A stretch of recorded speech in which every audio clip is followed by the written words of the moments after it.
दाऊद की अदालत में पेशी होती है, जहां वह सनवाल के पास आकर धमकी देते हुए कहता है कि पिया मेरी अमानत है और मैं उसे तुमसे छीन कर रहूंगा। यह सुनकर सनवाल गुस्से में उसे घूरता है। तभी असलम साहब कटघरे में आकर जज साहब को रोते हुए बताते हैं कि दाऊद ने मुझे पूरी रात जुए में लगा रखा था, जिसकी वजह से मैं अपनी बीवी को अस्पताल नहीं ले जा सका और उनकी मौत हो गई। लेकिन अफसोस सबूतों की कमी की वजह से अदालत में दाऊद का जुर्म साबित नहीं हो पाता और उसे बेल मिल जाती है। जैसे ही सनवाल, पिया और असलम कोर्ट से बाहर निकलते हैं, मीडिया वाले भेड़ियों की तरह उन पर टूट पड़ते हैं।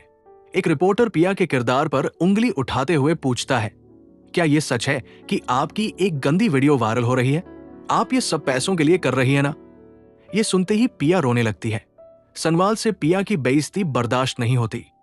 वो आगे बढ़कर उस न्यूज रिपोर्टर का गिरेबान पकड़ लेता है और उसे धक्के मारकर वहां से हटा देता है। घर पहुंचकर पिया फैसला करती है कि वो अब चुप नहीं बैठेगी। वो तुरंत सोशल मीडिया पर लाइव आती है और रोते हुए पूरी दुनिया को सजाई बताती है। वो बताती है कि दाऊद कोई शरीफ आदमी नहीं बल्कि प्रॉपर्टी माफिया है जो ब्लैकमेल करके लड़कियों की जिंदगी बर्बाद करता है। पिया का ये वीडियो कुछ ही घंटों में जंगल की आग की तरह वायरल हो जाता है। बड़े बड़े पुलिस अफसर और नेता जब ये वीडियो देखते हैं तो प्रशासन में हड़कंप मच जाता है। डीआईजी साहब तुरंत इंस्पेक्टर बाबर को अपने ऑफिस में तलब करते हैं। वो गुस्से में बाबर से कहते हैं, सब सच सच बताओ, तुमने दाऊद का पुराना रिकॉर्ड मंगवाया था, वो कहां है? अगर तुमने एक भी बात छुपाई तो तुम्हारी वर्दी उतर जाएगी और तुम्हें जेल की सजा भी होगी।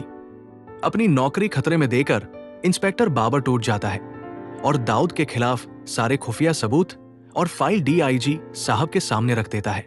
सबूत मिलते ही पुलिस की भारी टीम दाऊद को गिरफ्तार करने उसके घर पहुंचती है।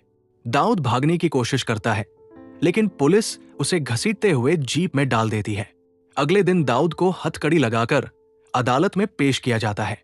तमाम सबूत उसके खिलाफ होते हैं। अपने आप को फंसता देख दाऊद अदालत में ही असलम साहब के पैरों में गिर जाता है और हाथ जोड़कर माफी मांगता है। लेकिन कानून अपना काम करता है और पुलिस उसे जेल ले जाती है। उधर आलियार को जब अपनी गलती का एहसास होता है तो वो अपनी अम्मी को मनाकर पिया के घर रिश्ता लेकर पहुंचता है। वो पिया से कहता है, मैं तुमसे सच्ची मोहब्बत करता हूं, प्लीज मुझसे शादी कर लो।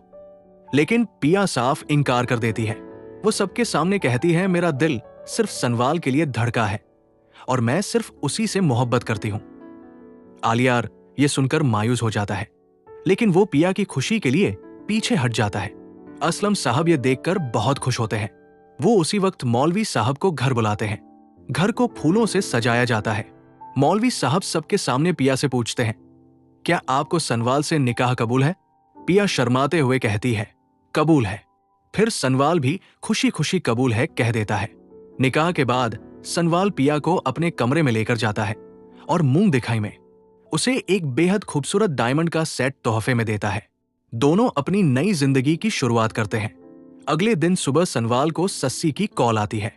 वो रोते हुए बताती है कि शहरियार को मेरे अतीत के बारे में पता चल गया था, इसलिए उसने मुझे तलाक दे दिया है।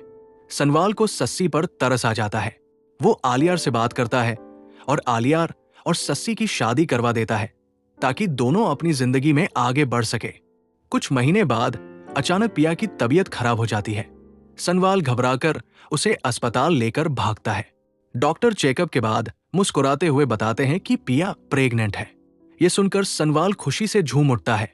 ठीक 1 साल बाद पिया और सनवाल के घर एक प्यारा सा बेटा पैदा होता है। असलम साहब अपने नाती को गोद में लेकर बहुत खुश होते हैं। इसी के साथ इस ड्रामे की हैप्पी एंडिंग हो जाती है। अगर आप सनवाल और पिया की अगली कहानी देखना चाहते हैं तो हमारे चैनल को लाइक, सब्सक्राइब और शेयर जरूर।